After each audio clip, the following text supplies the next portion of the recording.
Ассалаумағалейкум достар, қалдарыңыз қалай, баптарыңыз қалай, құстарыңыз қалай, жалпы қалдарыңыз қалай? Менің халім жақсы.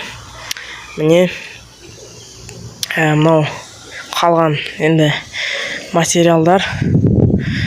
Осы кешенің алдында видео түсірген болатын, материал алып келдім деп. Сонымен кеше бізде жаңбыр жауды 2 күн подряд. Сол енді жаңбырдан мына жақта бүгін түнде де жауады деген, соны реттеп қойдым. Тамыздыққа баняға, жағатын баняға өзіме материал керегін материалға. Міне кубалды бәрін шығарып қойдым. Енді қазір қалған құтқанды жинаймын. Өзімнің жұмысым нәтижесін көрсетейін деген. Так, жалпы бүгін қазір тауықта түсірем. Міне мынау уже шыққан отходтар, керек жоқтар. Керегін көмір қораға жинап қойдым. Себебі бұлар дейтін жаңбырдан суланып мынандай болып кетеді. Осындай жарамсыз болып қалады. Вот. Қазір көрсетем сіздерге. Міне мынау біздің көмір қора.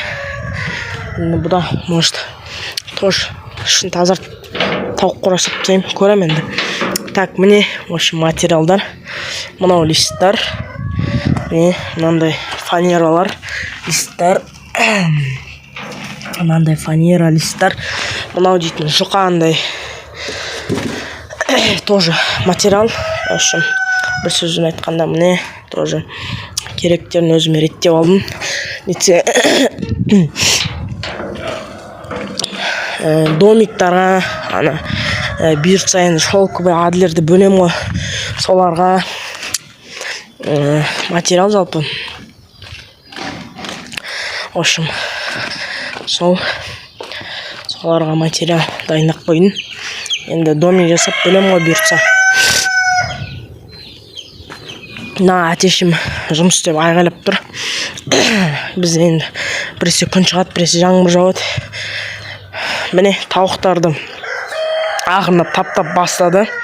Балапандарды 4 айлық осы ақырындап таптап бастап жатыр. Бір-екеуін уже таптап алды. Мен түсіндім достар, мұна жалпы ертесінен әтеш қосып қойған жақсы. Мына 4 айлықтар енді бұйыртса 5,5 или 6 айында 100% жұмыртқа береді. Жұмыртқа берген кезде мен бұларды битем, будущий пландарын айтқан жоқпын. Мына яқтағы далматинстағы ол кезде уже осындай болып қуып жетіп қалады. Бұларды мұнда лақтырам да, мына аяқтағыларын мұнда қораға лақтырам. Есікті алып тастаймын, мына бәрін алып тастаймын, тап-таза болады. Жалпы сол енді сол материал андық-мұндықты алып, енді содан кейін қазір достар кеше бұларға енді бір-екі ай қалды уже жұмыртқа тууларына бұйыртса Алланың қалауымен соған дайындалып кеше жұмыртқа туатын гнездо дейді орысша, қазақша ұя дейді. Сондай жасағанбыз. Міне бұл енді тауық туып бастағанда дикий болады. Бірінші кезінде ол үстіп жерге туа салмайды. Ол өзіне биік жер іздейді, чтобы жұмыртқасын тығып тастау үшін. Бірінші туып бастағанда себебі ода опыт жоқ болады. Сол себептен ол сөйтіп жасайды. Содан осы жерге міне мына жерден астыдан былай 10 сантиметр, байынан 17 и потом былай 20. Жалпы 6 ағаш кетті. Міне осында аккуратно болып шықты. Міне мына жақта енді гнездо. Бұйыртса осы жаққана асты фанера. Міне мынандай осындай асты фанер, мынандай бағана көрсеткен материалдарын алып жасап қойғанбыз. Мына ортасын үстіп бөлдім. Мына жақта бір тауық жатса, мына жақта бір тауық. Енді бұйыртса жұмыртқалағаннан кейін опилка себем. Мына жақта ыстық клеймен мынандай листпен тоже неттаймын, жабыстырып тастаймын, чтобы опилка түспес үшін. Мына жақтан шыға алады деген ойдамын енді өзім. әзірге білмеймін. Қазіргі 3 күрік тауығым бар ғой. Ана Кохинкин гибрид, потом мына жерде тұрған күрік тауық.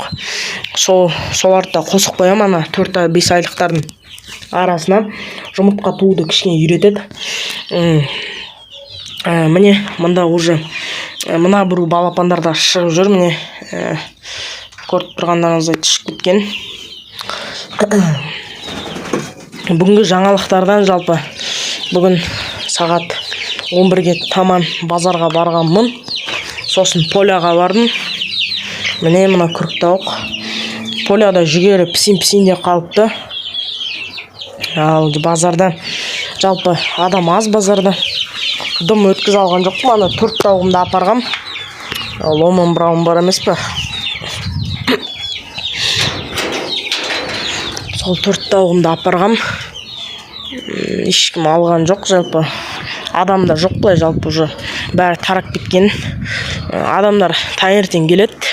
Уже сағат 10-11-ге таман уже тарап атады. Тез сатып жергендеріне қарай тарап кетеді. Жана мына ақ күрік тауықты мына жерге жайып алған болатынмын. Қазір балапандармен мына жерде ұйықтайын деп жатыр уже. Себебі наяқ уже былай шұңқыр кетеді. Шұңқырға көп балапан сияды астына. Бұйыртса енді осындай мына бір жаңадан тауық қора жасадым емес пе мен? Мына бір тауық қоран жасадым ғой мен. Осы тауық қоран жасадым ғой. Сеткасын алып нетіп дұрыстап жасағам. Міне кеше мына тауық қораға енді былайынан не тістейміз. Анда арматура сақты не тістейм. Сонымен осы мына бір сетканы сояққа қойып қоям. И мына жағын типа навес сияқты, мына жақ сетка. И мына алып тағанай мына жеріне сетка алып тастайм. Сол үшін достар, осы тауық қораны жасадым мен. Әкем екеуміз жүріп жасадық енді. Себебі қиын. Мына жақта сварочный работалар да бар. Осындай шофтар неше түрлі. Жалпы ол туралы емес. Мен айтайын дегенім, осындай шифрдан, основасы шифр, көріп тұрғандарыңыздай советский шифрлар. Не емес, ана қалай еді? Не емес, сұр шифр, жай шифрлар емес, бұл кәдімгі советский қалың шифрлар. Енді осындай шифр тағы сатып алып білеміз. Содан кейін бұйыртса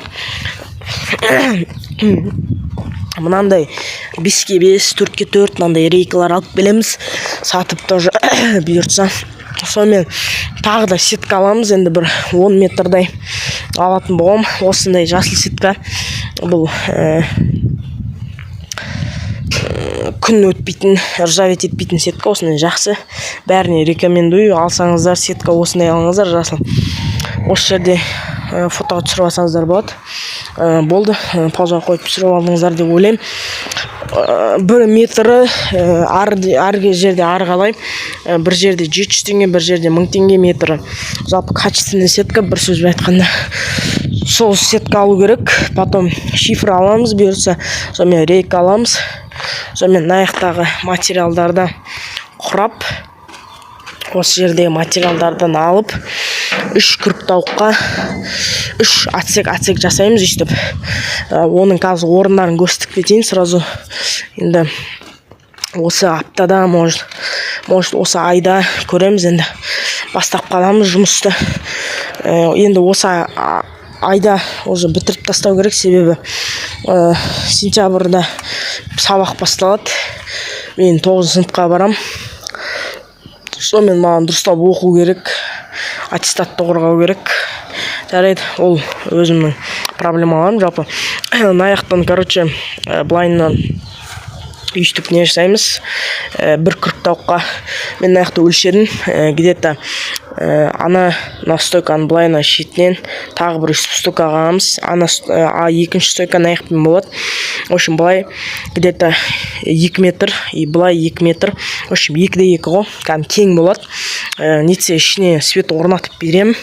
Ол күрік тауықтар менде балапандар мен күзгенім болады. Міне балапандар пока что мынандай дәу болғанға дейін жүреді. Күрік тауықпен бірге наверняка свет орнататын болам.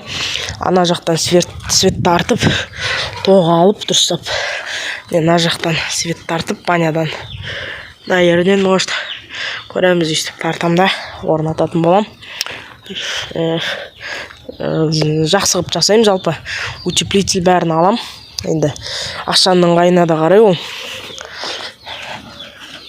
Нетсе, сояқта тоже атсек жасай салам. Тауықтарға көреміз енді қалай болатынын білмеймін. Осы жақтан 2-2-ден үшеу жасасақ, көп тауықтар жүреді. Сонымен высотасы примерный высотасы шамамен бір мына стойка 2 болса, 170-180 сондай болады. Мен бойыммен где-то бірдей болады. Сол үшін бүгінгі жаңалықтар. Сол бүгінгі видео бір ұзақ болып кетті, 10 минут болып кетіпті. Бүгін де сол балапандарымды апарған болатын базарға. Енді алатын адам жоқ, бұйырмай тұр, значит. Өзі бұйыратын кезде кеп адам алады. Жалпы бәрі бір алған қалауымен. Сол енді. Онда мен сіздермен қоштасам, достар. Сау саламатта жүзгенше қош сау болыңыздар. Сіздермен болған канал Қазақстанда құс бағу және оның жүргізушісі Ералым. Ауырмаңыздар, сырқамаңыздар. Құстарыңыз көп болсын.